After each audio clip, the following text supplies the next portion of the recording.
sabihin, tatakbuhin ninyo. Okay.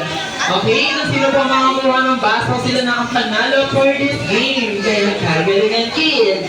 Alright, itaas ang dalawang kamay. At shake, shake, shake.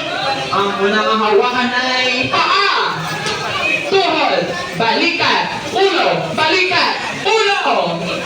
Okay, hawak sa ulo, paa, tuhod, balikat, ulo, paa, tuhod, balikat, baso!